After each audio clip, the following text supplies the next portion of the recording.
Hello दोस्तों, मैं हूं caustic Verma. Hindi voice YouTube channel में आपका स्वागत है। दोस्तों, आज के इस वीडियो में हम लोग मुगल साम्राज्य के अंतर्गत अकबर के बारे में पढ़ने वाले हैं। तो चलिए वीडियो स्टार्ट करते हैं। देखिए, अकबर के पिता का नाम था हुमायूं और उनकी माता का नाम था हमीद बानो बेगम। इन दोनों से 15 अक्टूबर 1542 को अमरकोट के शासक राणा वीर साल के अस्तबल में अकबर का जन्म हुआ था। हुमायूं और हमीद बानो बेगम से 15 अक्टूबर 1542 को अमरकोट के शासक राणा वीर शाह के अस्तबल में अकबर का जन्म हुआ था। अकबर के भाई का नाम था मिर्जा हकीम और अकबर का बचपन बीता अस्करी के पास, जो कि उनके चाचा थे।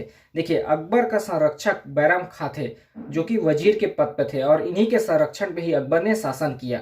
1556 से 1560 के बीच के समय को अकबर के संरक्षण काल कहा जाता है, क्योंकि इस समय अकबर ने बैरम खान के संरक्षण में शासन किया।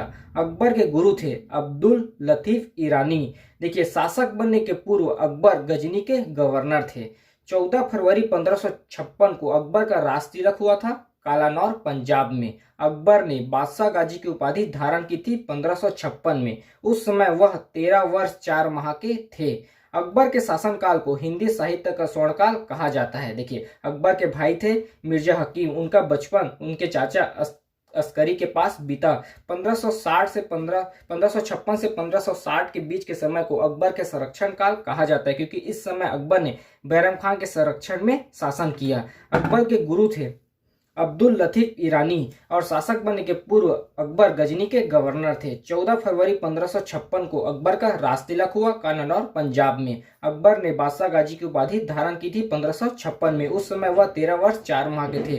अकबर के शासनकाल को हिंदी साहित्य का स्वर्णकाल कहा जाता है। उसके बाद देखते हैं पेटीकोट का शासन 1560 से 62। देखिए, इस समय के शासन में हरम दल की महिलाओं का प्रभाव था। अकबर के शासन में हरम दल की महिलाओं का प्रभाव था। हरम दल में शामिल थे हमीद बानो बेगम, महामंगा और उनका पुत्र आदम खान, जोजी अंगा। ये प्रमुख थे। देखिए, हमीद बानो बेगम अकबर की माता थी, महामंगा अकबर की धाय मां और महामंगा का पुत्र आदम खान और जोजी अंगा, ये सब अकबर के शासन में हस्तक्षेप करते थे। इन्हीं के अनुसार अकबर अपना शासन चला रहे थे और इन्हीं को कहा जाता था अंक का खैला।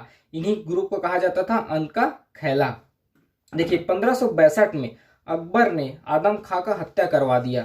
1562 में अकबर ने आदम खां का हत्या करवा दिया और इस खबर से महामंगा की भी मृत्यु हो गई और इसी को पेटीकोट के शासन का अंत कहा जाता है। 1562 के बाद जब आदम खां का हत्या अकबर के द्वारा करवा दिया गया और इसी दुख से उनकी माता महामंगा भी मारी गई। इसके बाद पेटीकोट के शासन का अंत होता है। उसके बाद देखते हैं पानीपत का द्वितीय युद्ध। यह युद्ध हुआ था 1556 में। अकबर वर्सेस हेमू या आदिल शाह, यह अफगान शासक थे।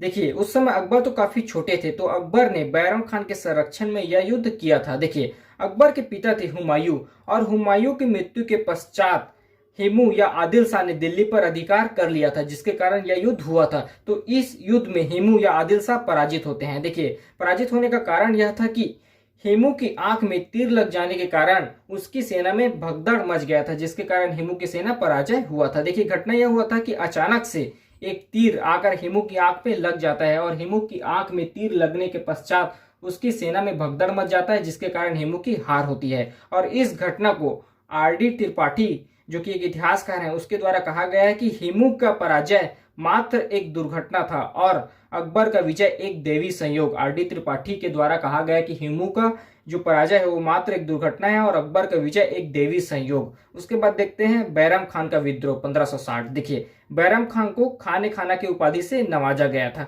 1560 में बैरम खान को वजीर के पद से हटाया गया। उसके बाद तिलवाड़ा का युद्ध होता है बैरम खान और अकबर के बीच, जिसमें अकबर विजयी होते हैं। देखिए, जब विजयी होने के पश्चात अकबर ने बैरम खान को 3 विकल्प दिए कि आप इन तीनों विकल्पों में से कोई एक विकल्प स्वीकार कर लो, आपको माफ कर दिया जाएगा। पहला है कालपी व चंदेरी के सूबेदार का पद संभालो, दूसरा सम्राट के गुप्त मामलों का सलाहकार बन जाओ, या तीसरा हज यात्रा पर चले जाओ। तो बैरम खान के द्वारा तीसरे विकल्प को अपनाया जाता है। वह हज यात्रा पर जाने के विकल्प को अपनाते हैं और हज यात्रा पर जाते वक्त पाटन, गुजरात में मुलबरीज खान के द्वारा छुरा मारकर बैरम खान का हत्या कर दिया जाता है। देखिए, बैरम खान के विद्रोह किया गया था 1560 में और युद्ध हुआ था तिलवाड़ा का युद्ध। इस युद्ध में पराजित होने के पश्चात बैरम खान को 3 विकल्प देते हैं अकबर। कालपी व चंदारी के सूबेदार का पद संभाल ले, सम्राट के गुप्त मामलों का सलाहकार बन जाए या हज यात्रा पर चले जाए। तो तीसरे विकल्प को बैरम खान के द्वारा अपनाया जाता है और इसी